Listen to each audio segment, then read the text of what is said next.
have bad ears? No, that some people have good taste and other people have bad taste in music. The mystery of music. Next time on Philosophy Talk.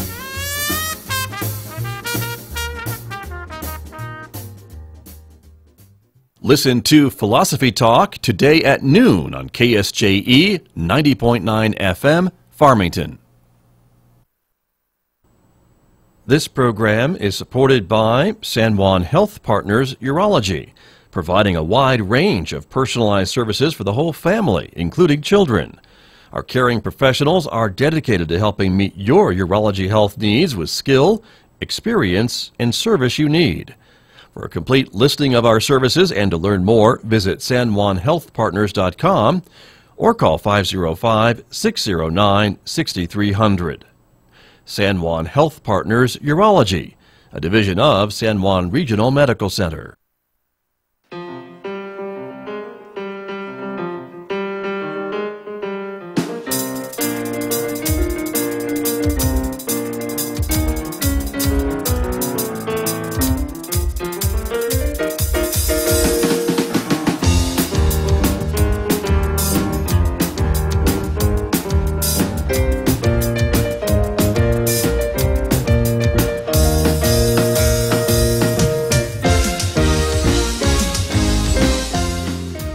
10 minutes past 8 o'clock, everybody. It is Tuesday morning, April the 2nd. Good morning, everybody. I'm Scott Michlin. Thank you for tuning in to KSJE 90.9 FM and 90.9 HD, the information and cultural beacon of the Four Corners, broadcasting from San Juan College. Also, a good morning to our viewers who are watching us live this morning on the KSJE Facebook page and YouTube channel. Welcome aboard, everyone, to our visual radio program. Coming up in just a moment, my guest on the program today, San Juan County Sheriff Shane Ferrari, is here. I'll be talking with the sheriff a little bit about the Second Amendment, some of the legislation that he was watching very, very carefully as it made its way through the roundhouse in Santa Fe, and much more coming up in the next few moments right here on KSJE, so stay tuned for that, everyone. Later on this hour, we'll do as we do every Tuesday. We'll check in with folks over at the Farmington Regional Animal Shelter, and we'll show you some of the pets available for adoption this week. That is coming up today at 8:55. And then after the news at 9 o'clock, it's Mick Hess roving with the arts here on KSJE. Some classical music. He is playing some Haydn symphonies for us. Actually, he is comparing Haydn Symphony Number 3 to Haydn Symphony Number 103. That's coming up today at 9:06 on KSJE. A reminder, of course, connect with us on all forms of social media, Facebook, YouTube, Twitter, and Instagram as well. We hope you will join us there. Well, let me get to my guest who is here with me this morning to talk about this very important issue, San Juan County Sheriff Shane Ferrari, taking a few moments out of his day to come and talk with me. Sheriff, good morning. Good morning, Scott. How are you? I am well. Thanks for coming in. Good. Thank you for having me. I appreciate it. I appreciate you sitting down with me to talk about this, as I mentioned, a very important issue, and I would think you would probably agree. Absolutely. When we start talking about Second Amendment, although a lot of folks are concerned about gun control and gun issues in this country. And so to cut to the chase, you took a stand and you saw some laws being proposed in Santa Fe and went to the county commission and had some concerns about them. Correct. So probably to back up a little bit. So obviously we've got a new governor, and we have now we have a House, a Senate, and a governor, all that are Democratic, but it's not a matter of partisanship. When we get together as sheriffs in the state, we all are part of the New Mexico counties, and what we do in our affiliate is we review laws that are going to be going through the various chambers and look at them and find out what we can give our support behind or anything that may have concern. So we looked at 12 gun bills that were going through this year, and we had some serious issues with a few of them. Probably the number one we had an issue with was the red flag law. So, and overwhelmingly, we did not support it and felt that it was a serious violation of one's constitutional rights. And that one didn't pass. It did not. As it turns out anyway, right? Correct. And I think that was a result of our efforts. Mm-hmm. So what we did in the beginning is we drafted a letter and we sent it to our legislators, including the governor, and said, listen, we cannot get behind these laws. And we want to be brought to the table to discuss these before they start making its way through the process. And pretty much we were just ignored. No response, nothing from anyone. So we started making phone calls, and we were not getting our phone calls returned. And so then we went down to Santa Fe, and we were being ignored there. We went down onto the various floors and tried to educate our legislators about the problems in the bills. And we found out there was one canned response, which is, I'll listen to the bill. It's great that you're listening to the bill, but you're not listening to us and the problems. You have to realize that out of the 33 counties we have in New Mexico, you're talking about hundreds of years of law enforcement experience. We are the field experts. We know what we need to keep our community safe. We know what laws we currently have, and we know what laws we do need. And we're very frustrated because of this. So knowing that we're pretty much our concerns were falling on deaf ears, we went back to our counties. And every political figure knows that your power derives from the people. So we as sheriffs came back to our county, and we created the Second Amendment resolutions and to start getting the attention of Santa Fe, and it worked. Shortly thereafter, as you saw county after county after county following suit, you may have seen the map, and right. I did not find it ironic that it was all rural New Mexico surrounding Albuquerque, Doña Ana County, or Bernalillo County, Doña Ana County, and Santa Fe County. Right. There's a reason for that. We call that the Rio Grande Corridor, where rural New Mexico was standing up and saying, we want to be listened to. We want our representatives to be listened to, whether they were the sheriff, whether they were a House representative or a senator. We want our representatives to carry our voice and be listened to. And shortly thereafter, we started getting phone calls. Getting returned. Yes, we did. I see. Yeah. But of course, some people may say that seemed a little premature since the legislation hadn't been passed yet. But you asked the county commission to approve this bill. Correct. Some may say that, but if you look at when we had the resolution, really we were about midway by the time those resolutions started being passed. And you can only imagine when you have the possibility of 33 counties. Look at the offset in different county commission meetings. Well, you know, when I first sent the information over to become a sanctuary county to our county, that's going to take 2 weeks, because that's when our county commission meetings are, every 2 weeks, and maybe they wanted to put it off for a month. So we felt that it was something we had to jump on right off the bat before the legislation was over. And there were some counties that came in, 2 weeks prior to the legislation ending. So we don't feel it was premature. We felt that we gave them an ample opportunity to sit down and listen to us and our concerns. And we, from the dialogue or lack of dialogue, we knew exactly where we were headed. So some may feel it was premature. I think we were right on task and not overlooking anything and making this happen. And as you mentioned, there was a majority of the counties in New Mexico passed these resolutions, and then some of the cities also passed similar resolutions. Now there's some concern of maybe some litigation, I guess, maybe from another group, perhaps. Is they concerned about this? That's fine. So I take it you're talking about the Brady group. Yes. Yeah. So and that's fine. And they requested some documents, some public documents, and that's fine. Any citizen can request any documents. I do get public information requests from citizens here, and that's fine. We have nothing to hide. And they want to put a spin on it that we were in bed with the NRA. Listen, I've never accepted a dime from the NRA, not one.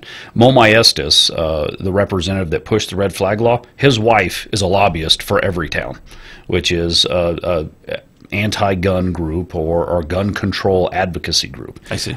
His pockets are directly being padded. His household is receiving money from them. I've never taken a dime from the NRA. Did we coordinate with the NRA? Yes, on some matters. They provided us talking points.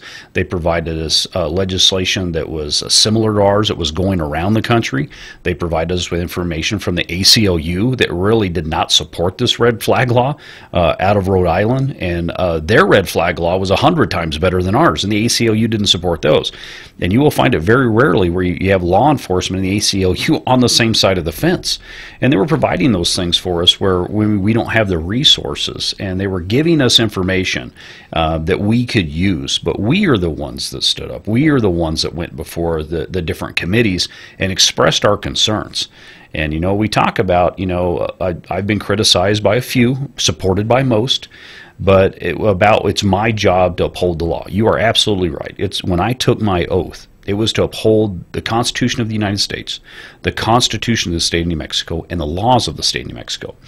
But when I see a law coming through and being passed with no amendments, just being passed through floor after floor and committee after committee, and it is a direct violation of the Constitution, New Mexico Constitution, but it's law. Right now, you're violating 2 out of the 3. I need better direction before I start enforcing this law when I see it's unconstitutional as the sheriff. So where the buck stops is not at the sheriff's, it's at the Supreme Court. And that's what we said is we're not going to enforce this until we get better direction from the courts. Tell us it's constitutional.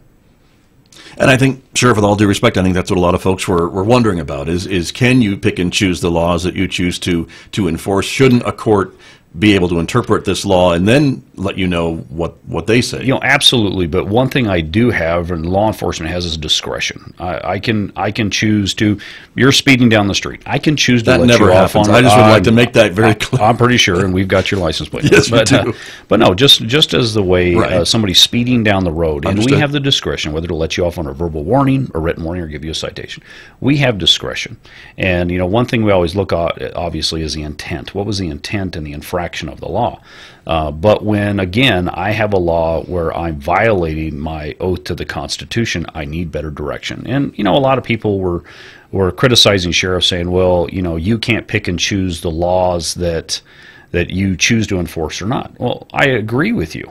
I do have discretion, but what we're asking for is for the courts to give us better discretion on this.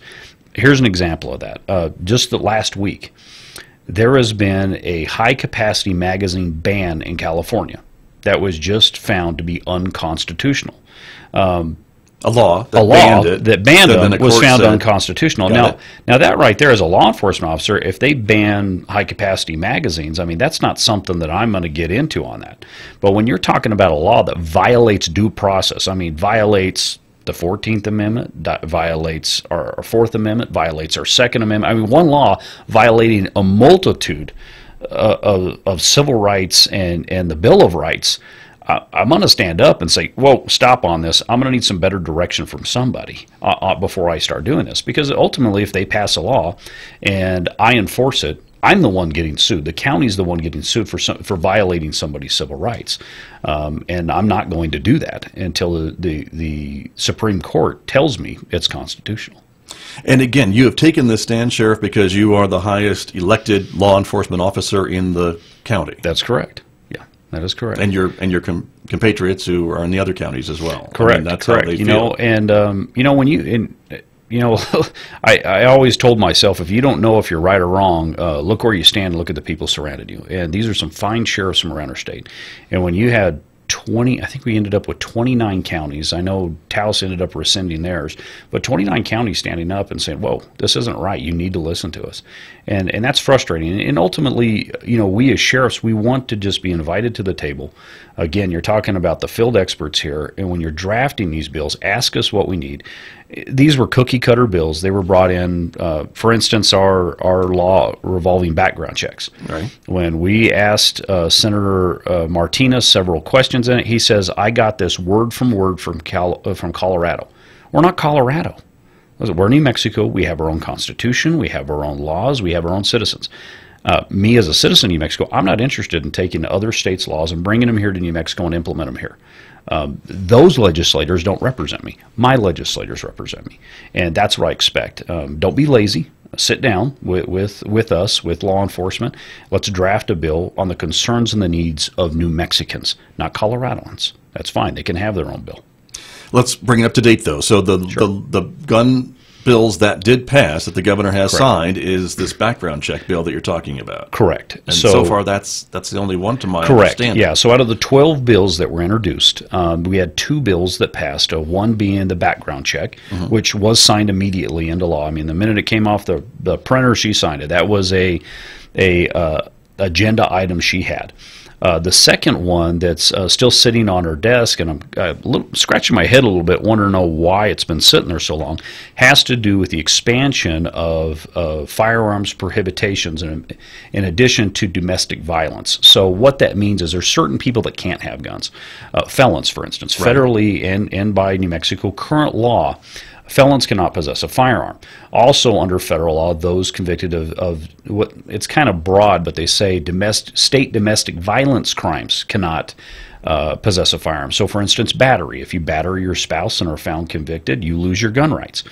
But New Mexico, what we did is take the current law and they expanded it. And there's, again, these laws that we had issue with, and I told you earlier, we broke up into 3 different categories. Either we felt they were unconstitutional, which was a red flag law, right, some that were overreaching, and some that were just unenforceable.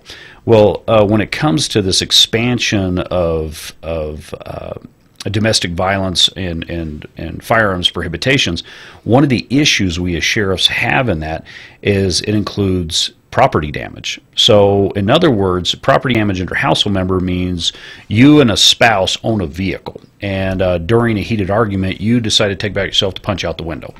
Well, you can be charged with criminal damage to property under household member because that's joint property. Understood. Under this law that's awaiting the signature of the governor, if you're found convicted, you will lose your gun rights for life.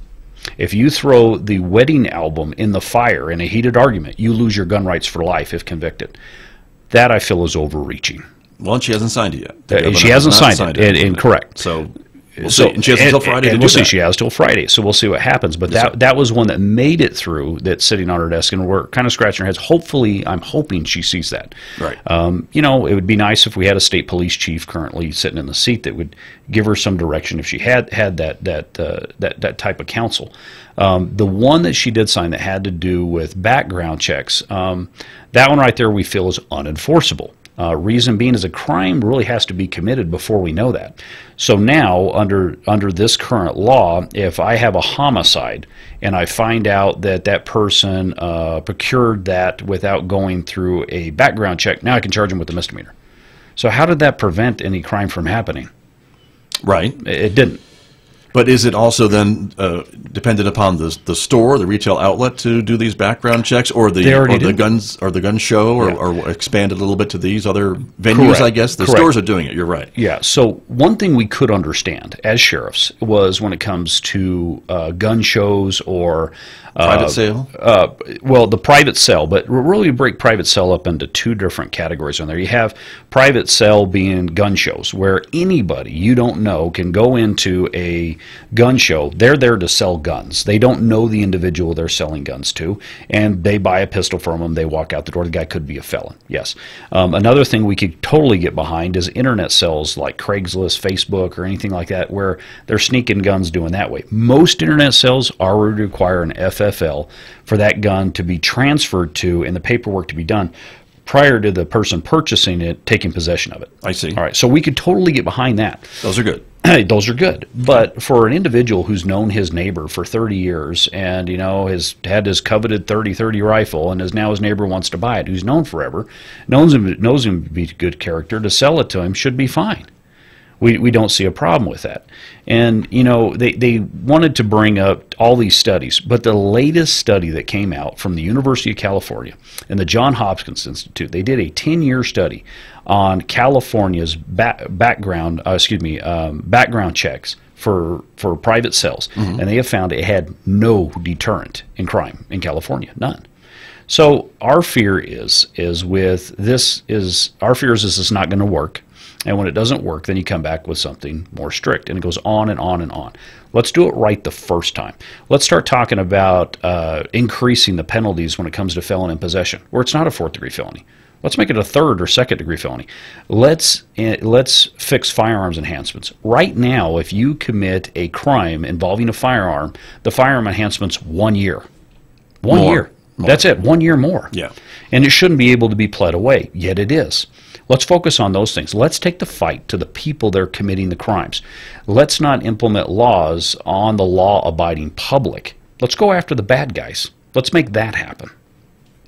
Sheriff Shane Ferrari is my guest this morning. We are talking about the Second Amendment, some of the legislation that is making its way through Santa Fe, awaiting the governor's signature. As we mentioned, the governor did sign this background check law, so that's the one you have a concern about as being unenforceable. Unenforceable, correct. And yet it will be law of the land here, July 1? Correct. Probably. Yeah, that is correct. July 1. Yes. And so we'll see. And then the other one is this other law about, and remind me again, the one that's sitting on her desk. It's expansion of firearms prohibitions. There it is. And that one we're waiting to see what happens. Correct. And if the governor does not sign it, then that's the same as a veto, I suppose. It just doesn't go anywhere. Correct, yeah. And so when you bring up some of these other ideas, now, of course, the governor can propose some legislation, but it really has to come from the state legislature. Is there anything that our local delegation can help propose or help get on the floor for next year and some of these things that you are talking about? And I imagine you and other members of the Sheriff's Association are on the same page, most of you. Correct, and we can have that discussion. You know, I've had the opportunity to sit down with many of our legislators, and we can start drafting those items. Of course, you know, we had an election going at the same time. We were kind of in the same boat about what we could bring in, and I'm not willing to go and bring a law in from another state and say, yeah, that'll do. You know, I want to sit down and draft something that would be for New Mexicans. There are a lot of laws that we still have on the books that accomplish the goals of our governor right now that I fear that she's not aware of. One thing that we discussed earlier was the red flag law and the ability to take somebody's firearms that are a risk to themselves or others. Right. Well, I already have a law on the books where it's not taking just an inanimate object. It's not just taking a firearm. I can take the person. I can take the person to a mental health facility or a hospital, and if found that that person is a threat to themselves or other, put a 72-hour hold on them. We already have laws that accomplish a lot of these things these laws are coming through and are either redundant, and we can actually. The current bill, when I say that I can take an individual if they're a threat to themselves or others, why can't we expand that, saying, listen, if you're deemed by a doctor to be a threat to yourselves or others, then you have a court appearance, so you have due process. And as we go through these different stages, it's deemed that you have firearms, and those need to be held for safekeeping. But let's make sure that we're upholding people's constitutional rights as we go through these processes. Again, talk to the field experts. Ask us what we have. Even our DA and our DA's association wasn't brought in on any of these laws. And that's a frustration, I think, for a lot of folks as I see them moving through the process and maybe getting to the governor's desk. Now, this one did not, but it certainly raised a lot of folks' eyebrows and hackles and everything else that you can think of. And I think there's a similar one being considered even today in Colorado, if I'm not mistaken. Well, the red flag law did pass in Colorado, right, and I think it's sitting on the governor's desk there. It only passed by 1 vote.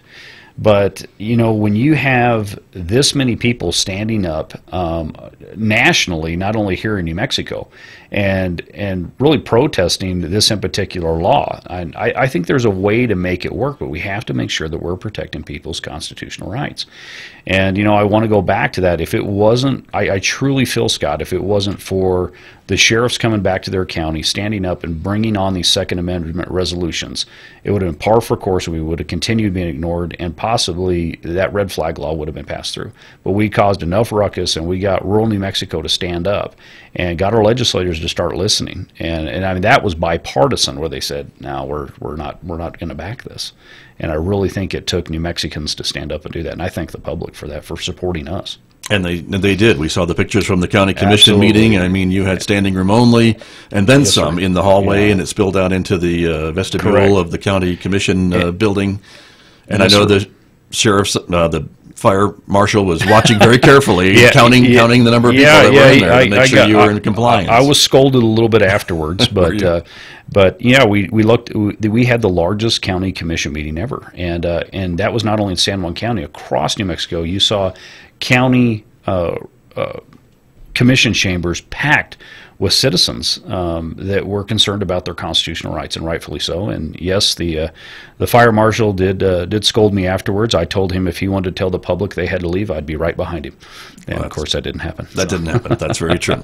Sheriff, let's take a short break. Yes, sir. When we come back, more with my guest, Sheriff Shane Ferrari, here on KSJE. Back with more in just a moment, everybody. The time right now is 8:32.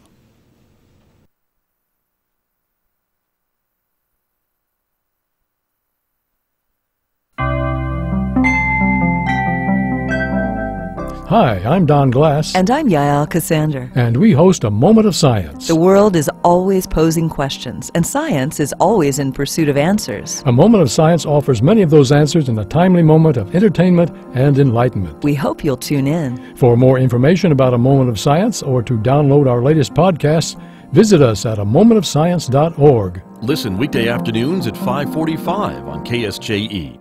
Sure, the 90-Second Naturalist is all about animals and plants, but it's also about us humans. After all, what creature is more amazing? We're the most creative and destructive, intelligent and foolish, loving and hateful beings on Earth. And we've come to have a significant effect, good or bad, on everything we touch. I'm Thane Maynard. Tune into the 90-Second Naturalist and find out how we're interacting with the natural world today. Listen every weekday afternoon during the KSJE Evening News at 5:30. This program is supported by San Juan Regional Medical Center, who's expanding its services to offer low-cost blood screenings all year round, now offering walk-in convenience to get the blood tests you want when you want them.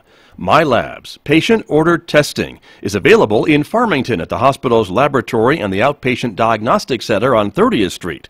Also in Aztec at San Juan Health Partners Family Medicine at 120 Llanos Street.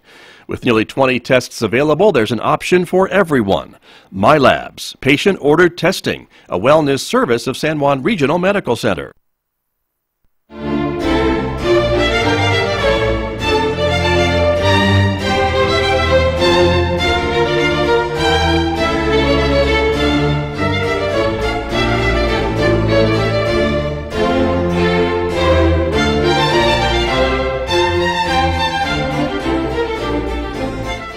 40 degrees outside our studios here at San Juan College. And for those of you watching us on the KSJE Facebook page or YouTube channel, you're seeing a picture of the college as of a few moments ago. As things get underway on this Tuesday, we are expecting a mostly cloudy day today across the region. Today's high in Farmington should be about 64 degrees. Also tomorrow, 59 with a chance of showers in the forecast. Partly cloudy and 66 on Thursday, 65 Friday, 62 on Saturday, before things maybe warm up to near 70 Sunday, Monday, and mid-70s maybe by Tuesday.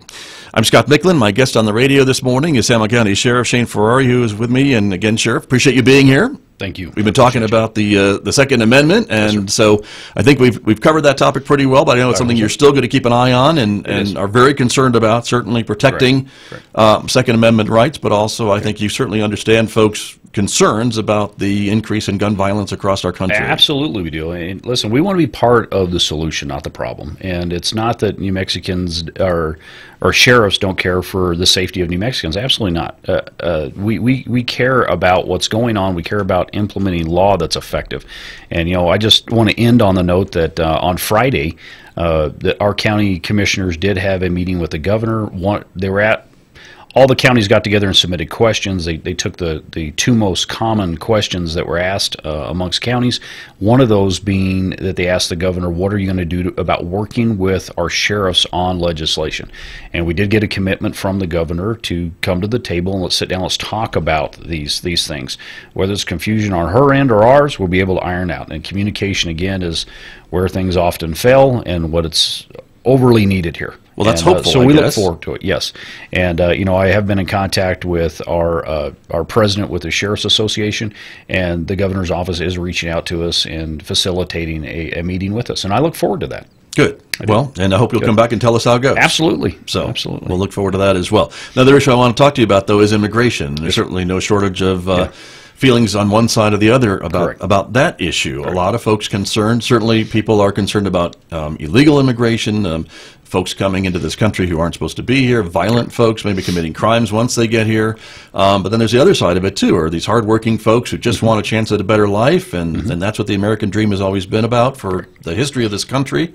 And don't they have an opportunity to try to make a go of it in our communities? And so that puts you, I think, between a rock and a hard place sometimes. To some degree. And your deputies. It does. Well, you know, it sure first and foremost, it should be known that New Mexico has no immigration law. I don't enforce immigration law at all. Right. There's not a law on the books. However, the Sheriff's Office for several years has been chastised a little bit about our involvement with ICE. Yes, it is true that we have one ICE agent in San Juan County, and we provide office space to that individual. And, you know, so a lot of people questions are, what is our involvement with them? You know, they do not have access into our database when it comes to local reports and those things. I offer them a office space. That's where they operate out of. When we do use them is when we have somebody that's committed a crime who we cannot identify or who we suspect of not being a U.S. citizen. Then we rely on those resources to identify that person. And at that point, we know if ICE can maybe put a detainer on that person. So right now, under our, you know, hate to use the common term of catch and release, it's probable that that person could be released out into the public if a detention center isn't, detention hearing is not held. So ICE has the ability to hold that individual if they're a threat to the community. If somebody is illegally in San Juan County committing crimes, obviously we do not want them here. We have a very weak court system. Our court system, if somebody who's illegally here goes through the court system and is found guilty of a crime, they do not have the ability to deport that individual, remove that individual from our community. ICE does. That is our involvement in that partnership. Through this legislative session, there was a push of becoming a sanctuary state. One of the key witnesses in that was an individual out of here in San Juan County that talked about a case involving the sheriff's office. It was a lady that was here with her, I believe it's her husband or common law husband, where and folks may have heard about this, where a dog was shot, where a neighbor had shot the dog. Well, we're going over there because we have an animal cruelty issue, which is state law. So we go over there and we're investigating this, and it was questionable on the identity of one of the individuals that was involved in this, which was the husband on there. So we utilize ICE to verify this individual's identity. It's our job to make sure that any information we put in our police system is accurate. Through that, we found out that this person had been deported 4 times. Criminally deported. The reason they were criminally deported the first time was for the assault on 2 police officers out of Utah. That person was removed from the United States because of that. I don't think any citizen here is going to tolerate anybody abusing their peace officers. Since then, that person came in the United States and was deported from the United States on 4 different occasions. So that person was deported again. However, when testifying before the committees down in Santa Fe, that part was omitted. It was just that the sheriff's office showed up there on their poor beloved dog being shot, which I'm sorry for, I am, and as a result of that, we just deported their loved one. No, that's not the case. The case was the history of that individual, not only the criminal history, but multiple deportations of that individual. I feel that there will be a future need for ICE in communities, especially ours. When you're looking at the massive amount of people coming to our border right now, the lack of resources that Border Patrol has, and they're flat out saying that what they're doing is just catching and releasing these people into the United States with nothing but a court date. So you got hundreds and thousands of people coming to our border. They don't have the ability to process these people, so they're giving them a court date, and they're saying, go ahead, go in the United States, but show up for your court date. How often does that happen? Yeah, that's the reason I'm in business. We have people that don't show up to their court dates criminally. Now, these are more civil, I believe, at the time, but they're going to be these folks are going to take that opportunity to go throughout the United States to loved ones, to resources that they have in communities. We've seen it in Albuquerque, where you have busloads of undocumented individuals coming into Albuquerque. Maybe they're going on to different parts of the United States. Some of them don't have to get back on that bus. They're going to stay in our communities, and right now we have a problem on the border, and I am going to need those assets for the furtherance of our mission and keeping San Juan County safe. I need those resources. And as you mentioned, New Mexico does not have immigration law. We don't have any immigration policy. It's not really the state's job to do that, and so I think we look to the federal level to try to get some type of immigration reform, law, path to citizenship, whatever option that you want to talk about. But I think that would help give you and other law enforcement officials some direction of how to handle these individuals that you run into, that you encounter from day to day. Absolutely. And our partnership with ICE, and to remind folks, is on the criminal level. Now, is there the administrative part, which just says somebody's illegally here? Yes. Those are administrative warrants that those guys handle. We do not participate in those because those warrants essentially are just filled out by the ICE agent, and that person is arrested and taken into custody. We don't participate in those. I will only use our resources when it's a warrant signed by a federal judge, and that's coming out from a competent jurisdiction. It's coming from a judge. Then we will work with ICE, because now we have that falls under the criminal side of it, and we'll work with them. Administrative side, that's not our job. I don't have the resources to help them out. I think San Juan County has a great partnership in offering them some office space and showing that we need to work together and we understand some of those issues. But that's it. And I know that there's a lot of fear amongst our undocumented populace here in San Juan County. I'm working with our senator right now in the Catholic Church, so I can reach out and sit down and talk to those folks and let them know what our role is, let them know that they shouldn't fear the sheriff's office, and I don't want them to. And hopefully I can bridge that gap. I've lived in Mexico. I understand the issues that are happening there. I've got family that holds, I'm not Mexican, but I have family members that have married Mexican nationals, and I have relatives that hold dual citizenship, and I'm hoping with, my experience down in Mexico and what my family connection is to a lot of the immigrant populace here, that I can bridge that gap and put out some of that fear. I don't want anybody to fear to be here in San Juan County. Remember, I'm after criminals here. I do not enforce immigration law, and hopefully we can fix that. And we'll see. But again, it's something that is really at a higher level. It is, but I feel I have a responsibility as the sheriff here for all citizens here in San Juan County, including those that are here that are undocumented, because there is, if you look at the undocumented populace, there's another element of undocumented criminals that prey on them because they know that they won't go to the law enforcement because they fear deportation. I don't want them to fear that. I have folks that come into our office all the time that are undocumented that report crimes to us, and we investigate those crimes just the way we do for those that are American citizens. We do that every day, and that is not an issue for us as far as immigration status. Our job is to go after criminals. All right, very good. Just a couple of minutes remaining this morning, Sheriff. I know you have an event coming up for your Sheriff's Department Foundation, right? It's a fundraiser for them, which is a bit different than the Sheriff's Office. Correct. So the Sheriff's Office under our last administration was able to help create the Sheriff's Office Foundation, which is a 501c3. That organization helps fund our volunteer program, something that's needed right now, especially in our economic crunch that we're in. We'd love to do a multitude of different things, but we have no budget to do it. So the Sheriff's Office Foundation does several fundraising events to help with our Reserve Deputy program, with our Women Against Crime program, and we're doing a new fundraiser this year called our Breakfast with the Sheriff. That's going to be May 4th from 7 to 10, and we're looking forward to that, where folks can come out, have breakfast with me and some of the staff, discuss any issues you would like to at that time, and have a good breakfast. And again, those proceeds are going back to the San Juan County Sheriff's Office Foundation in furtherance of our volunteer programs.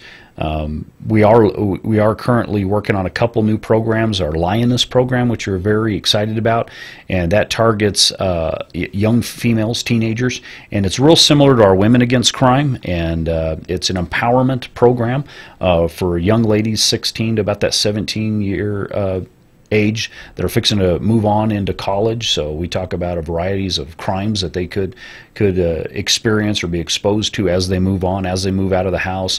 A lot of different programs when it talks about self-esteem, whether it's finance, all different things. And again, just building that partnership with law enforcement. Very good. And again, this foundation can raise the money to help pay for some of these things that doesn't have to come out of your budget, which doesn't probably have a lot of extra wiggle room. That is correct. As far as things go. So again, the event is coming up in just a few, just a little over a month from now, right? Yep, May 4th. Absolutely. Yeah. And if folks can get more information, it looks like there's a phone number on the poster there. There's a phone number for tickets, yeah. Okay, 330-3372 for our radio listeners, and it'll be held at, that address looks like the Chick-fil-A. It is Chick-fil-A, and I want to give a shout out real quick to everybody at Chick-fil-A. They've been wonderful. They're the ones that came to us and said, we want to help the Sheriff's Office. We'd love to put on this event to help you, and we are very thankful to them and their partnership. There you go. And that's a pretty good caricature of you on the poster, Sheriff. It looks just like me. I must say, it's not bad. Just like ears could be a little bit bigger, but other than that, we're all right. I don't know about that, but there you go. But it's a great way to support the Sheriff's Foundation. And again, as you mentioned, it helps pay for a lot of different things for some of the other things that you are doing and the Sheriff's Office has been doing for a number of years. Anything else we need to be aware of in the community? Is crime? I know it always concerns you, and absolutely. Whenever we have a violent crime, that concerns the rest of us. And we did, and unfortunately, we had a homicide over the weekend where an individual had murdered his young child. Tragic, yes. And that is tragic, and I tell you, that one hits at the core of law enforcement. These deputies have young kids themselves, and for them to it's our job to protect our community, but we have a special place in our hearts for kids because they can't protect themselves. And when we lose a child in our community like this, it hits home. And, you know, we second guess ourselves a lot. Many of our deputies have young children, and it really takes a toll on them because they not only see a child has been killed, but they look at their own children. I guarantee when they go home, they hug their kids that much tighter. But sure. Our detectives did a fantastic job. We have the suspect in custody, and we're looking forward to working for the DA's office, make sure this individual answers to this crime. Seems like some kind of a custody issue. Correct. That maybe preceded this tragic incident. Absolutely, and something that didn't have to go there. It really didn't. And you know, I said it once when I was down to legislation that we cannot legislate evil out of men's hearts, and we can't. And this is a very sad day for San Juan County, and my heart and all of the deputies' hearts go out to the family. But I'm very proud of the way our deputies responded professionally, and they did an outstanding job in the investigation, and I look forward to a conviction. All right. Very good. On that note, I wish it was a little happier note, but Sheriff, thank you for coming in to talk about all of these important issues. We've talked about a lot of things this morning, and I appreciate your time and your insights. I appreciate you. Thank you. Thank you very much. Sheriff Shane Ferrari, my guest here on KSJE. I'll be back with more in just a moment, everybody. The time is 8:49.